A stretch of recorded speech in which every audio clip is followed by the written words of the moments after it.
Hello and welcome to the My Dietitian Journey podcast. My name is Adam, your co-host and producer. With me, of course, Felicia Peraza of Peraza Nutrition and My Dietitian Journey. We're going to get into some stuff for prospective dietitians, new folks to private practice. What are we getting into today? We're going to talk about how to define your own success in private practice, what that actually looks like, and do you actually need to define your success? Wow, super philosophical. Can't wait to dig into the meat of this discussion. What is the definition of success?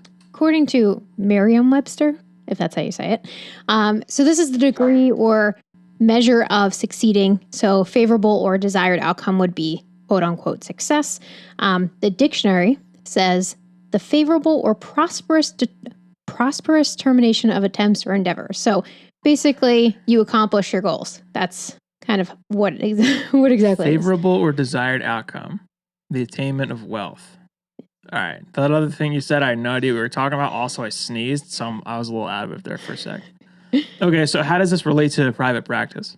So finding out what your success is, well, it's important to define your success. We'll talk about why that's important. But success is really subjective, and you need to really kind of define it for yourself and not necessarily look to someone else's definition of it, because when you think about what your success is going to be, it's going to give you like a sense of direction and what you want to do, not just in your practice, but even for like jobs and career, figuring out what you want to do. So you defining what that success is actually going to look like. So you need to figure out what success is for you, and it's relative to what you're doing. Yeah. Or like I don't think it's useful to compare yourself to someone who's like 5 or 10 years down the line. And then, yeah, of course, you're not going to be successful if that's your measurement of success. Yeah. I mean, it's just like anything else. If you're learning how to draw, you're comparing yourself to Picasso or something. That's not useful. Exactly. So it's, figuring out that success is going to look different for everybody, but also your success in what that looks like to you is going to change. It's something that's ongoing. So you might have like different markers along the way as to what you think of as being like accomplishments and success, but what that really looks like is a process and something more long term. So how do you tie that into dietetics or your practice personally then? So for me, when I first started my practice, my success was having a private practice, which was, a good thing to have, but then baby steps. Yeah. But it was also, once I had the practice, like I quit my full-time job and I went full-time with my practice. I'm like, now what? Like what's next? What does success look like in private practice?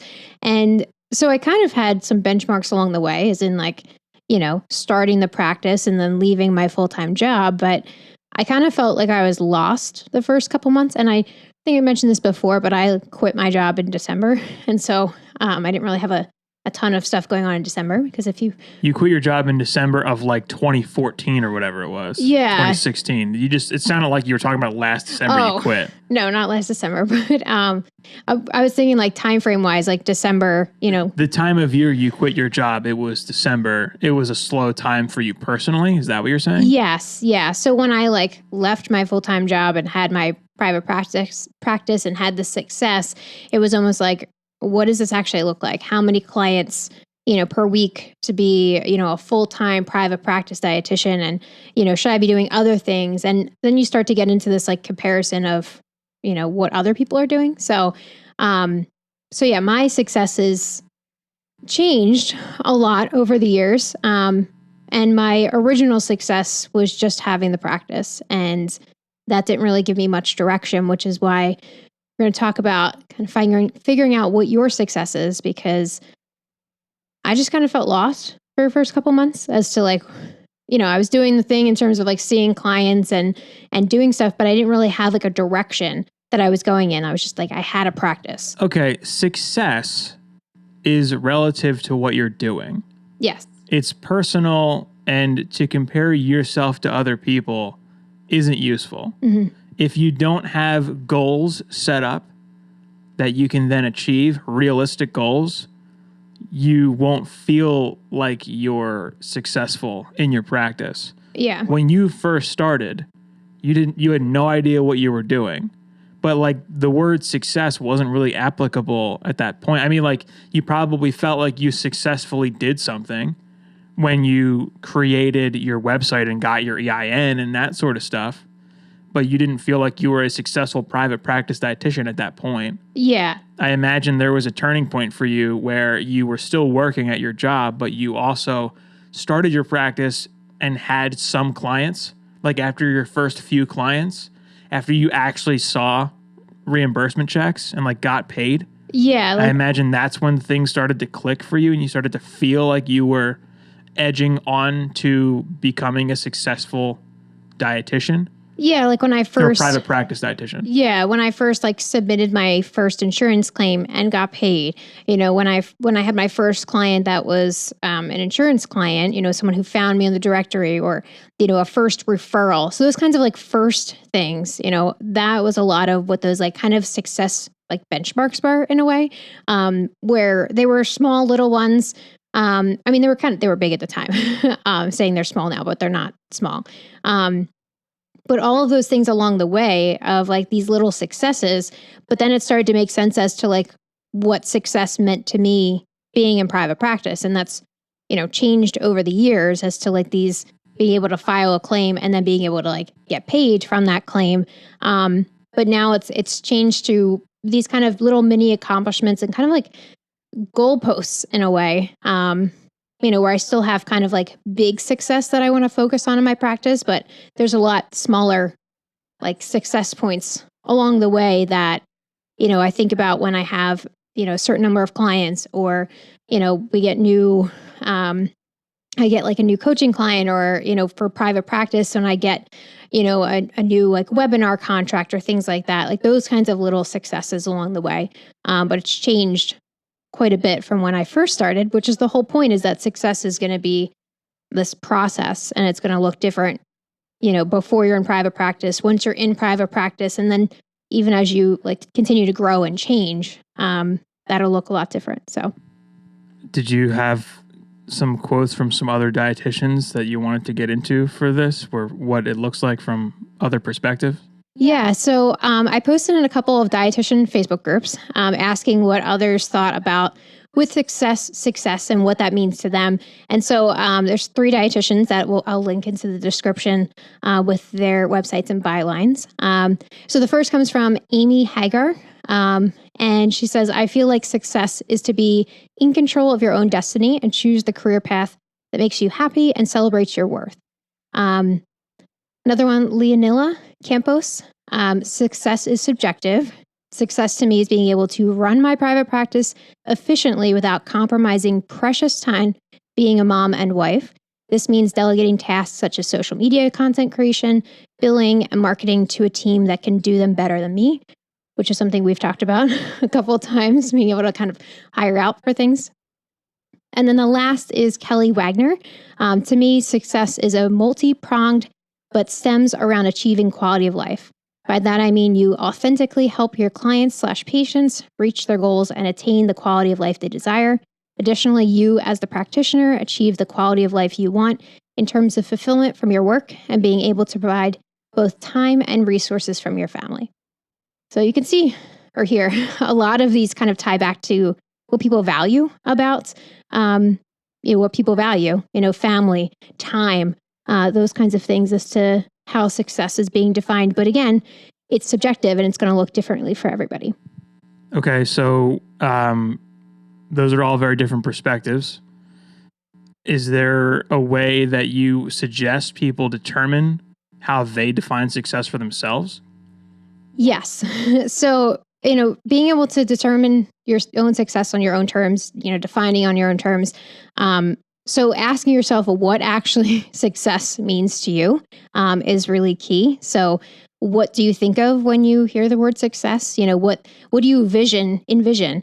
What personal accomplishments do you want to achieve? I mean, like I mentioned, when I first started my practice, I wanted a private practice, and then I had my private practice and I created a website, I created this. So those kinds of things, like having those like benchmarks along the way. So what personal accomplishment do you want to achieve? What do you value? The dietitians that I highlighted here, they had mentioned a lot about family and time, and kind of like a work-life balance was a little bit of a theme too. So kind of thinking of this like big vision as to, and it being more of like a living vision too, because it's likely going to change as you start your practice, grow your practice, and then maybe niche down a little bit too. And sometimes, timing isn't necessarily right for some things. And that could be your goal too, is to maybe have a practice in the future. But along the way, success for you is going to be, maintaining a client load of, 2 clients a week. It doesn't have to be very big numbers. But kind of having this big vision is kind of where you want to start. And then planning and strategizing from there. So setting these kind of smaller, more like process goals, getting specific about those goals, and then continuing to really define what success is going to look like for you. Because again, success isn't just something that you just accomplish and that's it. Which again was kind of the mistake in how I was thinking about like having a private practice. Like I have one, now what? And so it's again a process that you're going to be changing along the way. And again, kind of thinking of it as something living. So having that big vision, really like planning and strategizing what those goals might look like, and then really continuing to, change and think about what success really looks like for you. I think all of this is relative to where you are with what you're doing. I don't know if this is useful to even think about at all in terms of a private practice and what you're doing, like quote unquote success. I mean, if you approach your business with a growth mindset, you're never successful in the sense that like you're done. Yeah. I mean, I think this applies specifically to lots of little things, and it doesn't feel useful to really label anything in an overarching way. I mean, if you have X amount of clients, are you successful now? If you make X amount of money per month, are you successful now? Yeah. Well, it's like a moving target then. Well, but isn't that the case for just everything? I mean, if you integrate your practice into your life in a way that it doesn't interfere with other things that you're doing and it allows you to do what you want, then you're successful. Yeah. Right? Yeah. I mean, but that's very personal. It is very personal. And that's one of the big issues with starting a practice is, you might not know like how to start. What does that actually look like? What does the day-to-day operations look like? And you kind of start thinking about like, okay, well, what are other people doing, as to how you might then think about your own success in private practice. But then you end up in these places where you're like, well, should I be making a certain amount of money? And should I be seeing a certain number of clients? And then you start to kind of chase what other people are doing and what they've determined maybe as their success. And it doesn't necessarily relate to maybe what you want. And then again, you're kind of chasing like numbers, number of clients, how much money and all of that, when in reality, you might have wanted a private practice so you can have more time with your family. And that's not necessarily something that, when you think about numbers, it doesn't always, mesh together in a way. I think you have to think about why you're doing this. What's the point? If you achieve that goal, whatever that goal is, then you win. Mm-hmm. If you don't want to have a day job because you don't want to have an employer and you don't want to answer to anybody, and that's why you're starting your private practice and you're able to make a full-time income with your practice, you win. Mm-hmm. If some other person has more clients than you or makes more money per year, you're not a loser because you don't earn as much as they do or live up to their standards. You establish your own standards. Like who was the one that said that they wanted to balance with their family? One of the other dietitians that we just mentioned, Kelly. I think there was 2 of them that mentioned. Yeah, Kelly and Leonila. Yeah, they both mentioned their family and being able to care for their family, and this allowing them to do that. Maybe they don't have as many clients as you do or another dietitian does, or maybe they have more. But I mean, it just doesn't mean anything because what you're doing is so individualistic that no one can tell you you're not successful if you're doing what you want to do and you feel good about it. That's really all there is to this. Yeah. And it's a trap to compare yourself to other people. That goes with everything you're doing because you haven't seen the work that they've put in to achieve what they have. And if you haven't done that work, then obviously you're not entitled to what they have. That just goes with literally anything. But for your private practice, if you have less clients than you want, it's because you haven't put in the time or the effort to get more clients. Yeah. But if you have as many as you want, then you're good and you feel good about it. And there's no need to compare yourself to anyone else for any of this stuff. No, I mean, like, comparisons, could be a positive thing. It could be something where, you might not realize that you could do these things. Like we were kind of talking about that today in terms of like, you might not know what's available, like that there's these different contracts you might be able to have or different partnerships you could build or, different kinds of clients you might be able to work with. So in a way, a comparison could be positive, but most of the time it's not necessarily. I wouldn't call that a comparison as much as a reference point. A reference or point. Or like you're informing yourself on the possibilities. Yeah. So like, if you say, just for example, you, Felicia, have a contract with a big company to be their dietitian on staff, and you're a contract employee of this big company, and it's a source of like, 30% of your clients. And I am another dietitian and I don't have that. And I see that you have that. It would not be useful for me to feel like a failure because I don't have that. But if I didn't know that was a possibility and then I meet you and see that that's what you're doing and I am informed of that possibility, that's something else entirely. Mm-hmm. If you're in the position of still learning about this business and you're seeing what's possible and you're gaining a reference point for what you could do based on what other people are doing, that's not really comparing yourself to what they are. That's observing their situation and like gleaning knowledge from it or getting more information. Yeah. That's more of an information gathering process than a comparison, I would think. But I think even just labeling it as that, this is information and a reference, because I think it's easy to fall into the comparison when you learn about those things. To go from, wow, they have all this, they have contracts, they have this and that, and I have one client. It's easy to kind of not necessarily use that as something as motivating and a reference point, but to use it as I'm not there yet. I'm not working hard enough. And then it's easy to kind of fall into a comparison trap. But if you kind of reframe how you think about it to be more of, it's a reference point. Here's what's possible. Here's things I could do, and again, coming back to what you're defining as success. But did you define the term comparison trap? Is that an actual term, or are you marrying those two words? No. So there's what's called social comparison theory. Is this like a psychologist's life work where they have a book on it or something? Is this a real thing? Or? Yeah, it was proposed back in 1954. I don't know how to say his name. We'll put it in the description, but Leon Festinger? Festinger. He said that people have an innate drive to evaluate themselves, often in comparison to others. That they determine their own social and personal worth based on how they stack up against other people, basically. Well, that goes back to evolutionary biology and tribal living. I mean, that's a very normal human behavior. Well, it is, and that's like a lot of what I was reading in this article was, we have this kind of like fundamental, desire to evaluate opinions and abilities, but then we have, again, the danger of that comparison is then it can influence our motivation, our attitude. And then that, I found a quote, this was like referenced so much, Teddy Roosevelt, the 26th president of the United States, comparison is the thief of joy. And that's a lot of when you like look at comparison trap and Google that, you'll see actually that quote come up quite a bit, that this trap is really setting you up for failure from the start, and that you're getting trapped into comparing yourself to others. See, a lot of this stuff for me just ties into the fact that as human beings, we're not really equipped to live in the society we live in mentally. Like if you go back to the majority of human beings' existence on Earth, we've theorized we've been alive as Homo sapiens on Earth for like 250,000 years.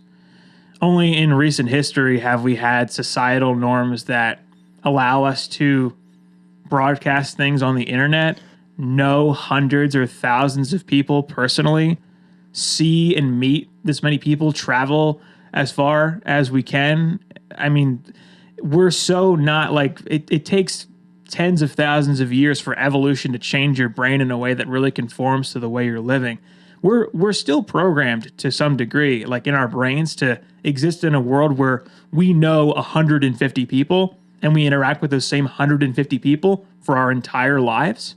That's our tribe. You at the majority of human existence, you can only go as far as your feet could take you, and you wouldn't separate yourself from your group, your tribe, because you wouldn't survive on your own. Mm-hmm. So having such a serious reliance on other people's approval socially really tied into your personal well-being, how you felt about yourself. And if you weren't doing as good as 10 of your peers back then, you could be seen as a weak link in the chain. You could not have reproductive success. It could be the end of your genetic line.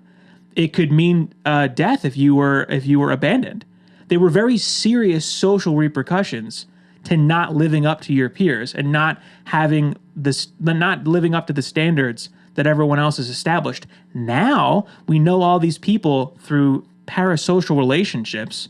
You see everyone on YouTube, Facebook, Instagram, Twitter. You have all this exposure to all these people that you would have never had in a million years before. It would just never have happened. Mm-hmm. And now we have this unfortunate situation where there's a lot of good that comes from it. You can learn immense knowledge. The whole wealth of human knowledge is available to you on the internet, in one form or another. But you also have access to all these people who you would have never met 50 or 100 years ago, especially not 1,000 years ago. Yeah. That you would not have this basis for comparison to begin with. You would only have the people around you to know how well you were doing. It's dangerous to have access to the imagery and lifestyle of millionaires and then, celebrities, and compare yourself to them. You can never live up to those standards. Those people either got lucky or inherited, most of their success and their wealth. Some of them, worked really hard, whatever. I'm not knocking celebrities or anything like that, but it is so useless to compare yourself to these people that it is dangerous. And it's unfortunate that we are in a situation where that is the norm, mm-hmm. that you have access to all these people and you have access to their highlight reel. Like that's Instagram, that's Twitter, that's most social media. That's what we're all seeing. Like all these dietitians that post stuff about how much money they make or how good they're doing or whatever. Like it's not a useful thing to compare yourself to them. Yeah. In like how much money they're making, because, there's a lot that you didn't see and there's a lot you don't know. And you're just not seeing their struggle.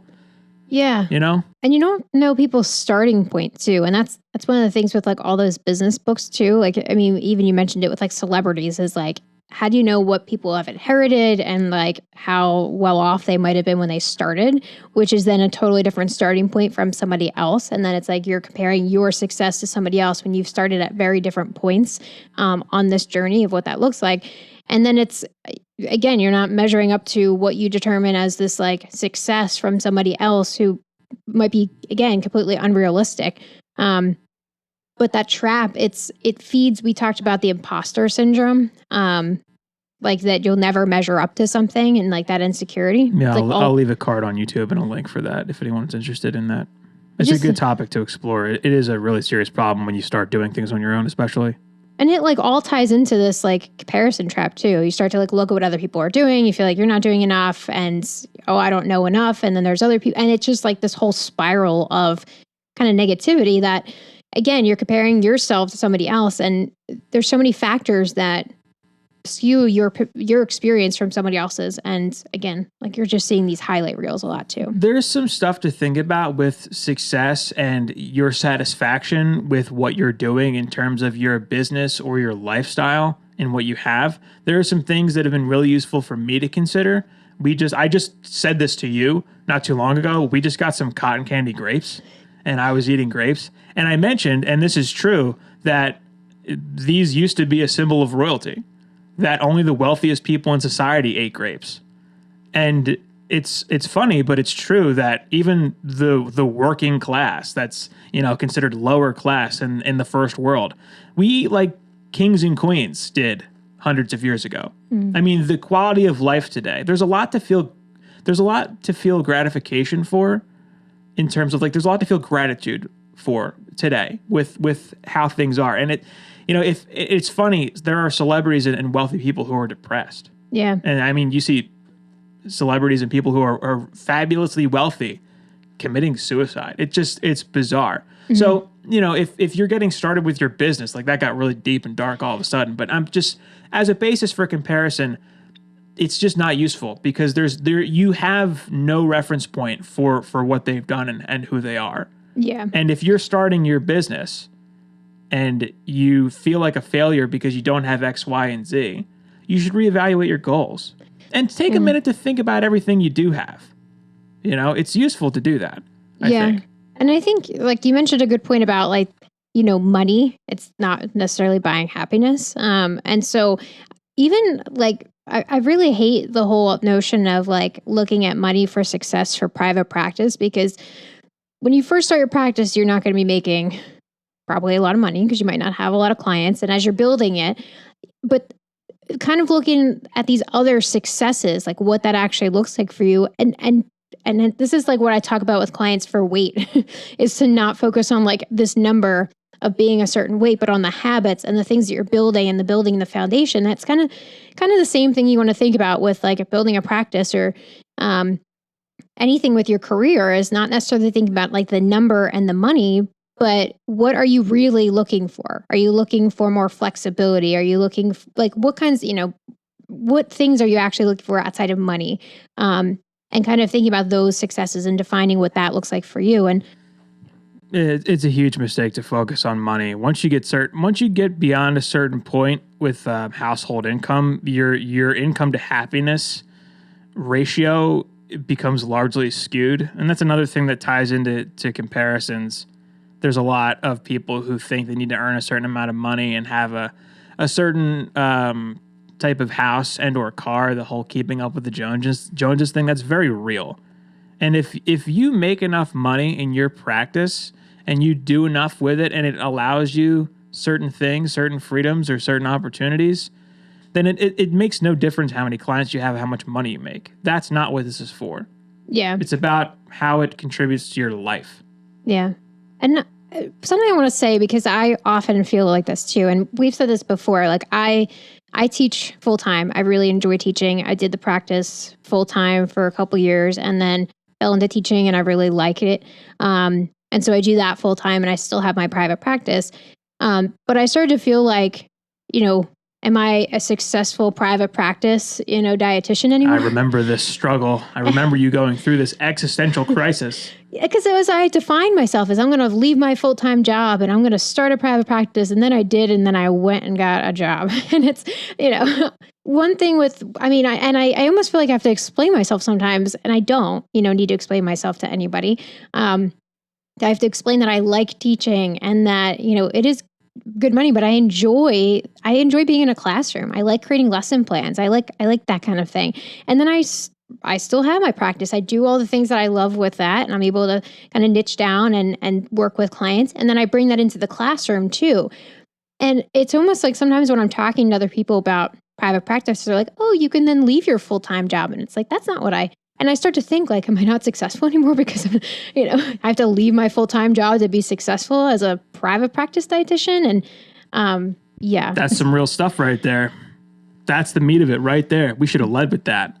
I probably should have loved it. You were a full-time private practice dietitian for like 2 or 3 years. Yeah. And then you on a whim took a class at college, were surprised by how much you enjoyed it, took another class or two, kept taking classes as a part-time, like an adjunct college instructor. Yeah. And then there was a full-time opening and you enjoyed working with the college so much that you took that job. Yeah. And then you took on all this extracurricular stuff and got involved in boards or like it's all kinds of certification and like all these. You sat on committees and like you got into the thick of it with the college, and you found something you liked. You didn't abandon your practice. No. At one point you stopped taking on new clients or you limited yourself. You kind of dialed it back. But that's one of the things that's great about a private practice is you have the freedom to do that. Yes, and that's. Yeah. And that's, with the college, I started taking on things like assessment. I just like didn't think I'd ever start doing like things that involve like assessment and learning goal, like all of that stuff. And it's like, and if I would have not taken this opportunity originally, I would never found this job. And yeah, sure, I would have still been in private practice, maybe full time, but I really enjoy teaching. And I also feel like that makes me a better private practice dietitian too, because I mean, they all just kind of feed into one each other. But yeah, it's like, I dial up the practice, I dial it down, I take on new clients, I don't take on new clients, I refer out to other dietitians. And that's what I love about being in private practice is I can do whatever I want with it and scale up or scale down and change directions with it and not have to really worry about someone telling me I can or can't do things.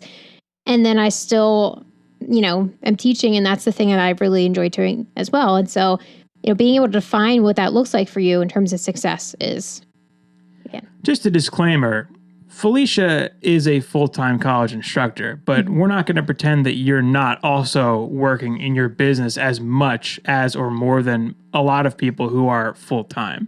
Yeah. We don't have kids. No.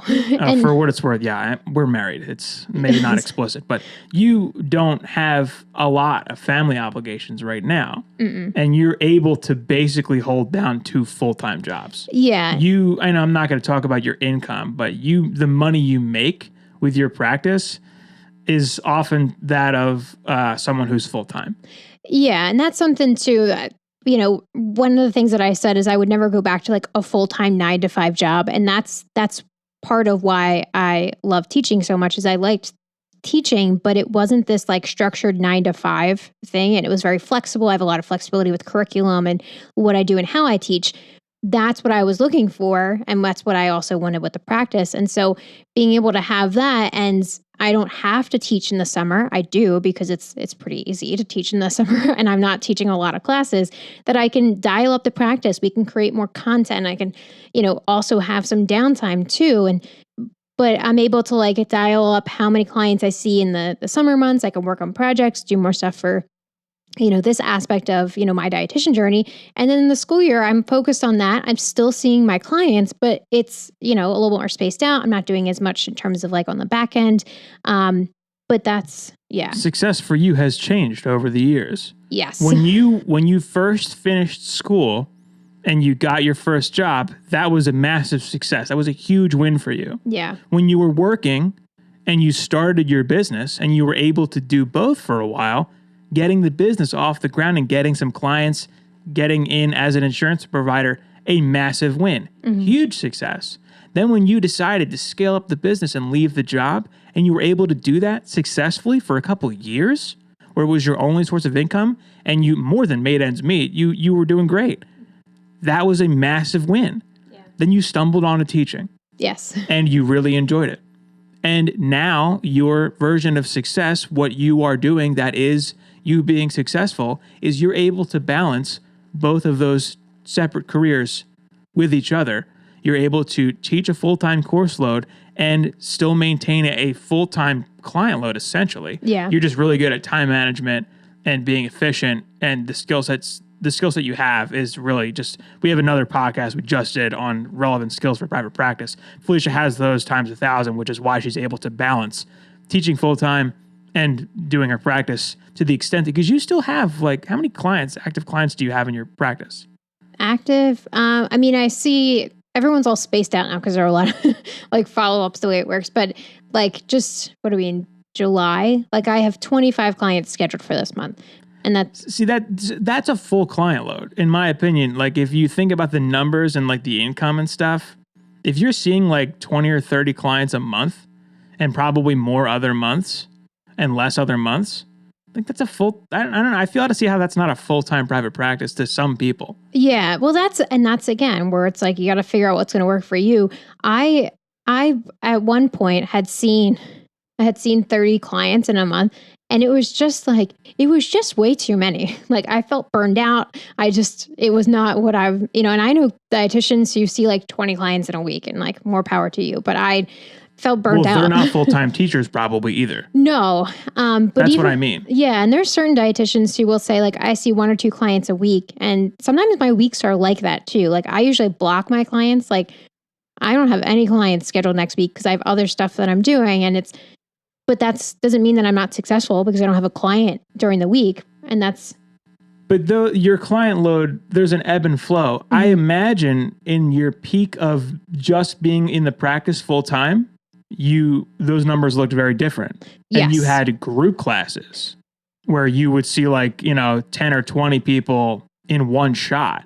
Yeah. Like what my mix of like what I was doing in the month was very different. Like when I was just doing the practice, I was teaching, I was doing the cooking classes once a week, like a live cooking class in front of like people in a room. And then I was doing, I had the one-on-one sessions that I was doing. And then I was also doing like on-site group classes as well for a couple businesses. I had contracts that I ran every couple weeks. I would do like a 4-week block or a 6-week block. So I had different income streams in the business. It wasn't just the one-on-one clients. Huge difference when you were full time and that was your main focus. Mm-hmm. Now that it's kind of like, it's not really like your side hustle as much as it is like still something you do and take seriously. And it's like a legit job that has some serious income, but you don't really do those group class. You don't do the cooking classes anymore. No. And you don't like really do the group stuff as much, right? No, it's like more, I actually do less of the group stuff and more webinars for some of those companies instead. So yeah. And you're doing some speaking engagements here and there too now. Yes. So your focus has shifted,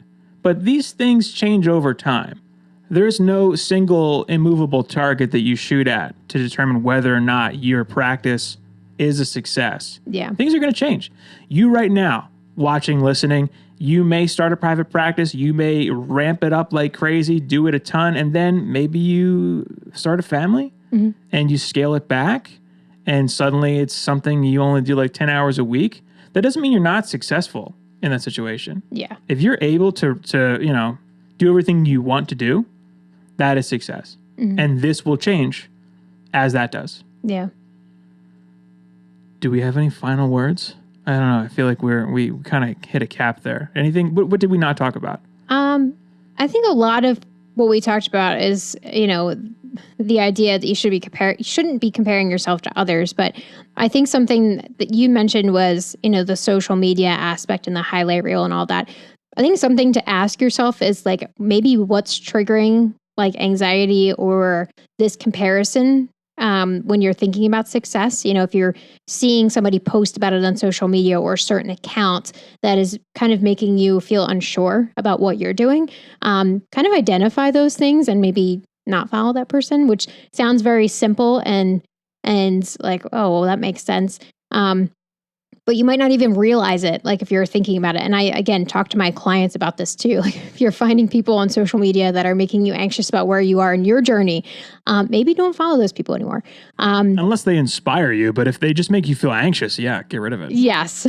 So figure those things out. And then also, again, really define what success means to you and think about the values, like what you value in life, and we talked about like time and family, and know that success is going to change. And even think about like, instead of thinking about it as like success, quote unquote, like goals and accomplishments, kind of like these markers along the way, being able to bill insurance, being able to have a client, like one client, define like all these little kinds of things and not just, okay, have a private practice, but what does that look like for you? And what do you want to be able to do with having a practice? Do you want to, It's similar to how you recommend clients achieve goals. Yes. Right?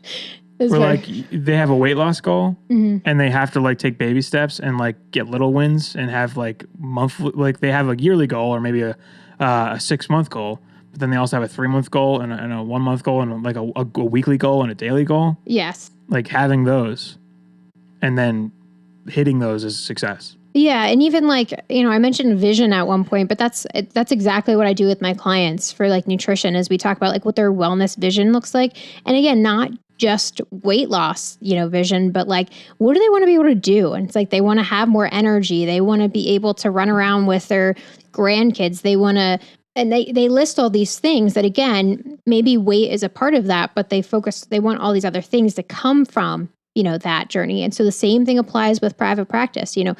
Why do you want a private practice? Is it to have more time? Is it to, be more flexible with what you're doing and be able to run certain programs or niche down or help a certain population? It really define what those kinds of things look like for you and know again that can change and be okay with that changing. And then you mentioned something really important about gratitude and being able to focus on what you do have. I think that's also really big. part of this too is sometimes we get so tripped up onto what everyone's doing and what we maybe don't have. And that can really help, is focusing on what you do and having people often recommend like a gratitude journal, but can often shift your mindset a lot too. Yeah, I think if people come into this thinking about money and that being their main focus, I think they're doing it wrong. I think, and most people who think they want money and they dream of like, the fancy 6-figure income, I think what you really want is freedom. Mm-hmm. I think the money is the means of attaining freedom. And if you can attain the freedom without attaining the wealth, maybe that's the higher priority. Yeah. And if a private practice lets you do that, that's success, right? Yeah. All right. Do we want to wrap it up then? Yeah, I think we're good here. Should. Hey, success as defined by those other dietitians, and their links will be in the description, along with a couple of relevant episodes and videos that we've done to maybe tie into this one. But I think that's going to do it for us. Thanks so much. Happy dietitianing. Are we going to start that as a term? Dietitianing? Is that what you do? I actually Some good dietitianing right there. I actually enjoy that. So. Yeah, I'm going to start a new thing. It's going to be the hashtag dietitianing. All right. That's it for us at My Dietitian Journey. Thanks so much.